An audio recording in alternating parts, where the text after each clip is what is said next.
Title of the talk is Image Set Classification by SPSD Matrices. And why we want to do it? We want to use covariance descriptors. They are attractive, they are robust, they are compact, they are rich, they are small also, and they lie on a manifold. They lie on the SPD, symmetric positive definite manifold S.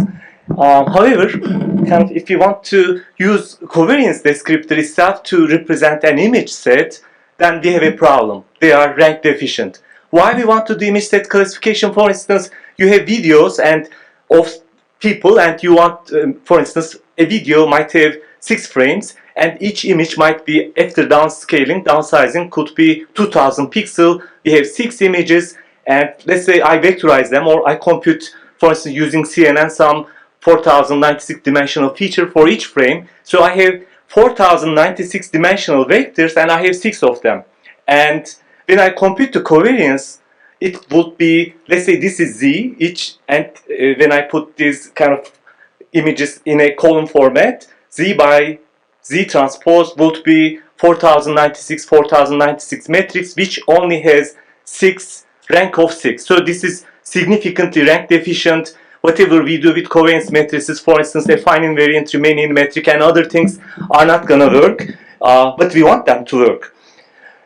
And easy thing to do, everyone does that, and we did in the past. We can just kind of regularize it. We add this epsilon identity, but you need to kind of choose the right epsilon. As you see in these 2 graphs, depending on the epsilon value, the recognition performance may change from 18% to 80%. So there is a significant variance in the recognition performance. This is the nearest neighbor classifier for YTC dataset. So we don't want to kind of worry about this kind of fine-tuning of the epsilon. We want to do the real thing. We want to compute the real distance.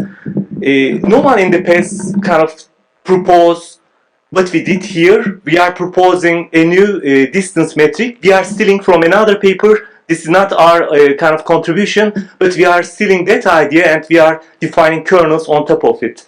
So we will compute the real geodesic distance on SPSD, symmetric, positive, semi-definite matrices. What we simply do, we take this SPSD and we then show that we can project it onto a Grassmannian manifold, a linear subspace, which is U in the figure here, and then also a Riemannian one, and a SPD, positive definite one, like the real covariance matrix, full rank covariance matrix. Then we will show that by doing so we can define a distance metric, which would be kind of sum of the infinitesimal displacements on Grassmannian and SPD manifold. So from one manifold, SPSD, we generated 2 manifolds, which we know the structure and which we know kind of how to define the metrics. We define this squared geodesic distance, which the first term is for Grassmannian, the kind of the difference between the principal angles, and the second one is the affine invariant. We want, as I said, the real contribution is defining kernels here, and to define kernel we need a negative definite function. And this delta function, delta squared function, we can work later on the poster. It is a negative definite function. The first term, instead of the principal angles magnitude, now we are using projection distance, which is quite popular. The second one is log Euclidean for the kind of the SPD, the kind of the Riemannian matrix. So the first one is the kind of first term is for the Grassmannian, second one is for the Riemannian. If we have this negative definite function, then we can define the kernels. We defined several of them, and kind of these are all quite interesting. More interestingly, our results, we kind of use nearest neighbor classifier just to make the point. Again, the point of this paper is not feature selection. We are using in some feature the CNN features. Here are the results. Previous best results are from CVPR 2014 and 2015. As you see, even the nearest neighbor classifier using the correct geodesic improves the state of the art.